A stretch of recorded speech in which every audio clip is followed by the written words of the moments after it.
इस राज्य में अगर कोई व्यक्ति किसी की आत्मा बिहार में बेहतर विकल्प के लिए सबसे ज्यादा में जो बेहतर विकल्प की परिकल्पना या चाहत रखने वाले जो लोग हैं उसमें श्री बाबू सबसे ऊपर होंगे। इसलिए क्योंकि जब श्री बाबू यहाँ थे तो बिहार देश के 10 सबसे अच्छे राज्यों में बिहार की गिनती होती थी और आज बिहार देश का सबसे गरीब, सबसे पिछड़ा, सबसे ज्यादा निरक्षर, सबसे ज्यादा बेरोजगारी और पलायन वाला राज्य है। तो श्री बाबू की यहाँ प्रतिमा है, नेता लोग आते हैं, हम लोग भी आए हैं यहाँ, पहले माल्यार्पण किया है। उससे नहीं होगा, श्री बाबू की को असली श्रद्धांजलि तब होगी जब बिहार के लोग बिहार की स्थिति को सुधारने के लिए अपने जाति, धर्म, नाली गली 500 रुपया का लालच छोड़कर हिंदू मुसलमान न बनकर अपने बिहार के बेहतरी के लिए, अपने बच्चों के लिए, अपने बच्चों के पढ़ाई रोजगार के लिए वोट देंगे। बिहार की स्थिति सुधरेगी तो उसी से श्री बाबू को असली श्रद्धांजलि दे, उसी को माना जाएगा। यहाँ आकर प्रतिमा पर माला डालने से, जितना यहाँ पर एक से एक बड़ा चोर है वो पहले आकर माला डालता है। अभी हमको कोई बताया कि यहाँ एक पुराने नेता है, नीतीश कुमार सरकार का सबसे भ्रष्ट मंत्री। कौन है? नीतीश कुमार सरकार का सबसे भ्रष्ट मंत्री अशोक चौधरी।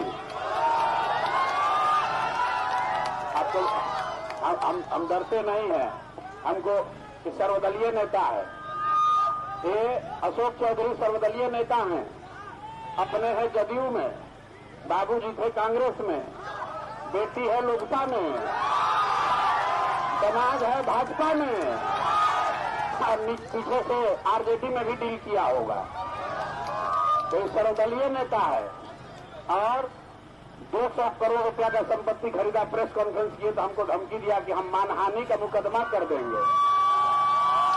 अब 10 दिन के बाद डर के मारे कह रहा है कि ना अब मुकदमा नहीं करेंगे, अब जनता की अदालत में जाएंगे।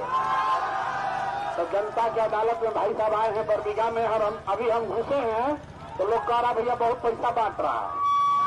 अब बताइए 500,000 करोड़ रुपया लूटा है बिहार से, तो आके यहाँ पर कुछ चेंज खुदरा बांट रहा है पब्लिक को बेवकूफ बनाने के लिए।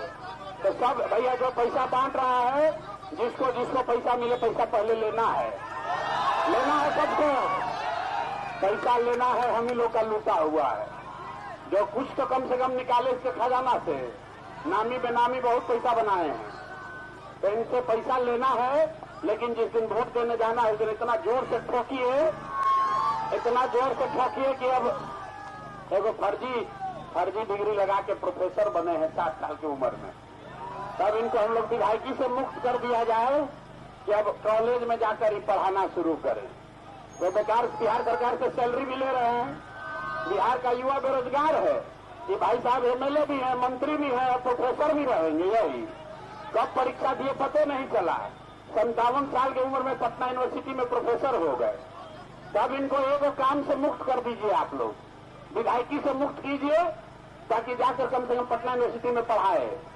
सब लोग तैयार है ना भाई? सर्वदलीय नेता अशोक चौधरी का इंतजाम यहाँ होना चाहिए ना?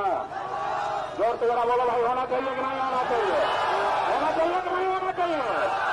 तो जरा जोर से बोलिए जय बिहार। श्री बाबू की प्रतिमा यहाँ है, इनको साक्षी रखकर बोलिए जितने भ्रष्टाचारी हैं इनको जेल जाना चाहिए कि नहीं जाना चाहिए? कितना? सुनिए, अशोक चौधरी ने कहा है 200 प्लस सीट जीतेंगे। उनको 200 से नीचे इसको आदमी को समझे में नहीं आता है। संपत्ति का भी घोटाला किया तो 200 करोड़ का संपत्ति खरीदा है। तो बिहार की गरीब जनता खाने के लिए तरस रही है।